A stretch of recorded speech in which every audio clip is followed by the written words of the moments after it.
89 беттегі 4-ші есеп. 450 мен 5-тің бөлінісіне 210-ды қос. Яғни бірінші бөлу амалы, содан кейін қосу амалын орындаймыз. 450-ді 5-ке бөлгенде бөліндінің мәні 90-ға тең. 210-ды 90-ға қосқанда қосындының мәні 300-ге тең. Келесі екіншісі 880 мен 4-тің бөлінісіне 20-ны қос, 1000-ды одан азайт. Яғни бірінші амал бөлу, одан кейін қосу, ең соңында азайту амалын орындаймыз. 880-ді 4-ке бөлгенде бөліндінің мәні 200-ге тең. Ал 200-ге 20-ны қоссақ, қосындының мәні 320-ға тең. Енді 1000-нан 320-ны азайтамыз. Айырманың мәні 680.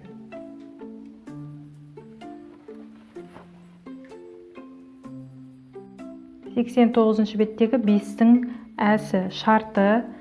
Көгалдың ұзындығы 32 метр, ені 12 метр кем одан, яғни В ені белгісіз, периметр мен ауданын табу керек. Ал периметр мен ауданның формуласы, яғни ұзындығы мен периметрін табуда. Ұзындығы мен енін қосып 12-ке көбейтеміз. Ал көгалдың ауданын табу үшін ұзындығы мен енін көбейтеміз. Бізде ұзындығы белгілі, ені белгісіз.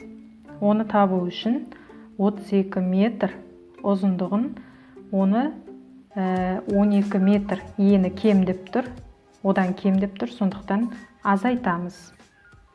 Демек, ені 20 метрге тең. Олай болса, ені табылды. Енді мына формула бойынша ұзындығы мен енінің мәндерін қойып шығара қоямыз.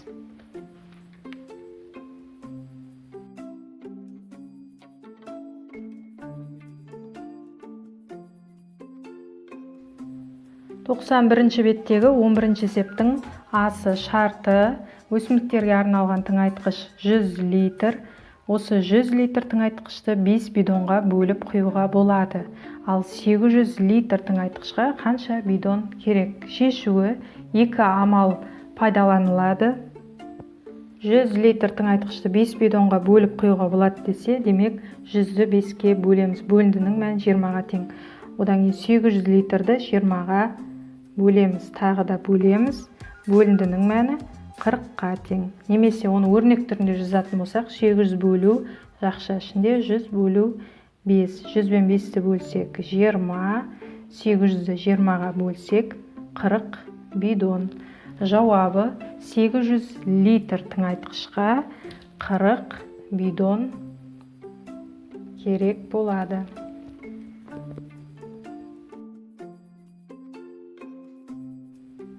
11-ші есептің әсі 91-ші бет шарты.